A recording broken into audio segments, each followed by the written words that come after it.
In a remarkably strong show of consumer demand, nearly 9 million people signed up for Obamacare next year, as government numbers out Thursday proved predictions of its collapse wrong yet again.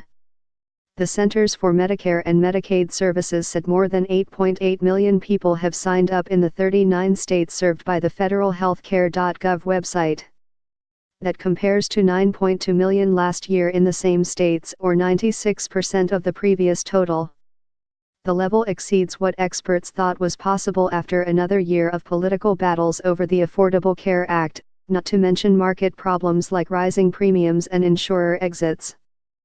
On top of that, the Trump administration cut enrollment season in half, slashed the ad budget, terminated major payments to insurers, and scaled back grants for consumer counselors.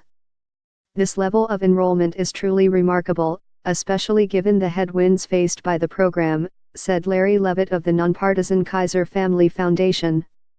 President Donald Trump insistently predicted Obamacare would implode as he pursued unsuccessful efforts to repeal it in Congress. This week he incorrectly declared the GOP tax bill had essentially repealed it. Despite all that, more than 1 million new customers signed up last week, ahead of a December 15 deadline for healthcare.gov.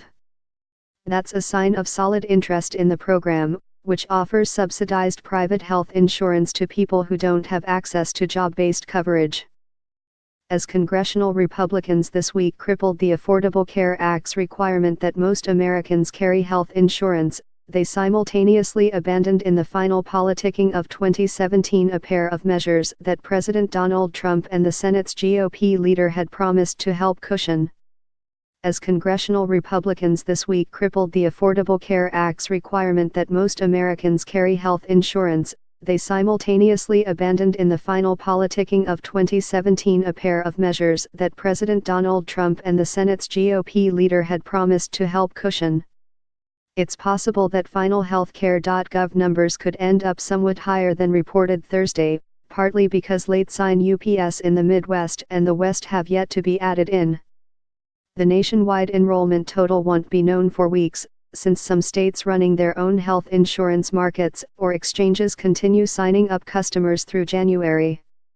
Total national enrollment could wind up near last year's final number of 12.2 million. We know anecdotally that many state exchanges are running ahead of last year, and we could actually make up the national enrollment deficit with higher state-run exchange enrollment, said Chris Sloan of the consulting firm Avalara Health. Among the healthcare.gov states, Florida led in enrollments, with 1.7 million people so far. Texas was next, with 1.1 million. Sign UPS for those states could rise, since a deadline extension is available for people in hurricane-affected areas.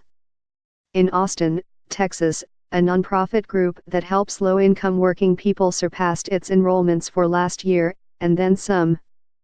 Foundation communities signed up 5,323 people this year, or about 20% more than last year.